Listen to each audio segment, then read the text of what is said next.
nos vamos a sumergir en el barroco, que es sin duda una de las épocas más dramáticas y revolucionarias de la historia. Fue un tiempo de guerra, de crisis, pero también de un esplendor increíble, que necesitaba una forma totalmente nueva de expresarse. Y claro, esto transformó para siempre la música y el arte. Para entender de qué va todo esto, solo hay que mirar estas dos imágenes. A la izquierda, el David de Miguel Ángel, pura calma, la perfección ideal del Renacimiento. A la derecha, el de Bernini, pura tensión, acción, emoción a flor de piel. Es el mismo personaje, pero representa dos mundos completamente opuestos. Y esta es la clave del barroco, capturar el instante, el drama justo en el momento en que sucede. Bien, pues entremos en materia. Para entender el arte barroco, primero tenemos que entender el mundo tan turbulento que lo vio nacer.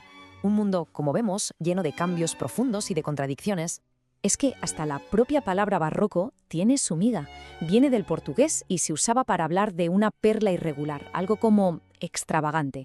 Al principio se usaba de forma despectiva, pero esa idea de irregularidad, de emoción desbordada, acabó definiendo a la perfección todo el periodo.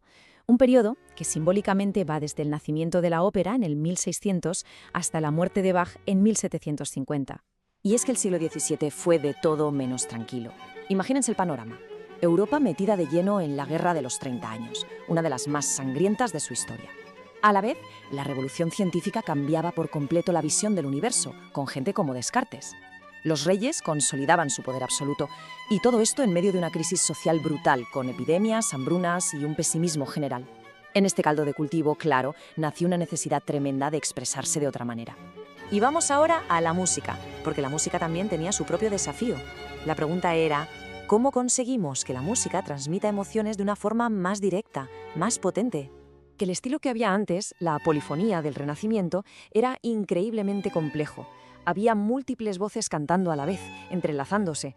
El resultado era precioso, sí, pero muchas veces era imposible entender qué estaban diciendo. El texto, y con él toda la emoción, se perdía en una especie de tapiz sonoro muy denso. La solución fue una auténtica revolución, la monodía acompañada. La idea es simple, pero en su momento fue radical. En vez de muchas melodías, ahora vamos a tener una sola voz principal, muy expresiva, que lleva todo el peso emocional. Y detrás, un acompañamiento que la arropa. Por fin, el mensaje se entendía alto y claro. Y el motor de toda esta nueva música fue el bajo continuo. Pensemos en él como la sección rítmica de una banda, pero barroca. Es la base, el cimiento armónico que da soporte y empuje a la melodía principal durante toda la pieza. Es lo que le da ese drive. Y a ver, ¿cómo funcionaba esto en la práctica? Pues es genial. El compositor escribía la línea de bajo para, por ejemplo, un violonchelo, y debajo, ojo, ponía unos numeritos, el famoso cifrado. Entonces el que tocaba el clavecín o el órgano leía esos números y, a improvisar, rellenaba los acordes sobre la marcha. Esto daba una libertad al intérprete increíble y una vitalidad a la música que era algo completamente nuevo. Todas estas innovaciones musicales tenían que desembocar en algo grande. Y lo hicieron. Culminaron en la creación de la forma de arte más espectacular y definitoria del barroco, un género que fusionaba música, teatro y emoción como nunca se había hecho antes. Pues todo empezó en Florencia, con un grupo de intelectuales que se llamaba la Camerata Fiorentina.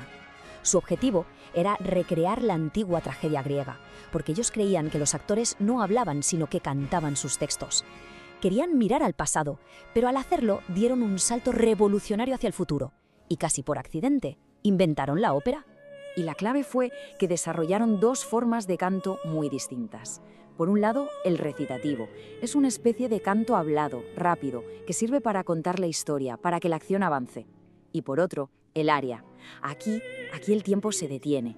Es un momento de melodía pura, de lirismo, donde un personaje nos abre su corazón y expresa sus sentimientos más profundos. Y en 1607 llegó Claudio Monteverdi. Cogió todos estos elementos y creó l'Orfeo, que se considera la primera gran obra maestra de la ópera.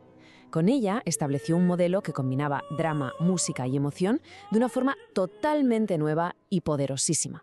Ahora vamos a ver cómo estas ideas de drama, de contraste y de emoción no se quedaron solo en la ópera, sino que se expandieron como la pólvora a todas las formas musicales, tanto las vocales como las instrumentales. La ópera, con sus temas de mitología e historia, era el gran espectáculo público. Pero a su sombra surgieron otras formas. El oratorio, por ejemplo, es como una ópera pero con tema religioso y, muy importante, sin escenario ni vestuario. Se pensó para iglesias o salas de conciertos, y la cantata era una obra más cortita, a menudo parte de los servicios religiosos luteranos. Y por primera vez en la historia, la música puramente instrumental, sin voces, alcanzó la misma importancia que la vocal. Esto es un cambio enorme. Una de las formas que más triunfó fue la suite, que en el fondo es una colección de danzas, cada una de un país y con su propio carácter. La estructura típica era como un pequeño viaje por Europa. Una alemana y tranquila, una couhant francesa más rapidita. Después, el momento solemne con la zarabanda española, lenta y grave. Y para acabar con energía, una giga inglesa, súper viva y alegre. Luego tenemos el concierto, que es básicamente un diálogo con instrumentos. Al principio estaba el concierto grosso, donde un grupito de solistas charlaba y discutía con el resto de la orquesta. Pero luego llegaron genios como Vivaldi y lo llevaron un paso más allá, con el concierto solista. Aquí es un único virtuoso, un superhéroe del instrumento, que se enfrenta en un duelo espectacular con toda la orquesta. Y llegamos a la joya de la corona del contrapunto, la forma más compleja y cerebral, la fuga. Imaginen una persecución musical perfectamente organizada. Todo empieza con una melodía, el sujeto. Una voz la presenta y justo después otra entra imitándola. Y luego otra, se van persiguiendo, entrelazando, tejiendo una especie de tapiz sonoro súper complejo pero con una lógica aplastante. Es pura arquitectura musical.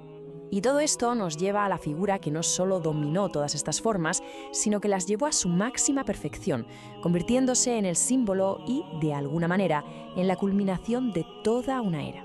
Hablamos, por supuesto, de Johann Sebastian Bach. Bach no fue un gran innovador en el sentido de crear géneros nuevos, no, su genialidad era otra. Fue su capacidad para coger todas las corrientes musicales de su tiempo, la italiana, la francesa, la alemana, y sintetizarlas en una obra de una complejidad y una belleza que, sencillamente, no se han superado. Esta cita lo resume a la perfección. Bach fue un maestro absoluto del contrapunto, de la armonía, de todos los estilos. En su música, todo el lenguaje musical del barroco llega a su punto más alto, a su expresión más completa y perfecta. Por eso mismo, el año de su muerte, 1750, se considera simbólicamente el final del barroco. Con él se cerraba un capítulo fundamental en la historia de la música, y él fue su último y más grande protagonista. Entonces, ¿con qué nos quedamos de todo esto? ¿Cuál es el legado? Pues el barroco nos regaló un lenguaje musical centrado en la emoción. Estableció el drama y el contraste como pilares de la composición. Creó géneros que son fundamentales hoy, como la ópera. Y su influencia es tan profunda que resuena todavía en la música de cine, en el pop y, por supuesto, en toda la música clásica que vino después. Así que, la próxima vez que suene una pieza de Vivaldi o una cantata de Bach, podemos recordar ese mundo de contrastes del que surgieron. Y pensar en esto, sin esa búsqueda apasionada de emoción y de movimiento, ¿cómo sonaría nuestro mundo hoy?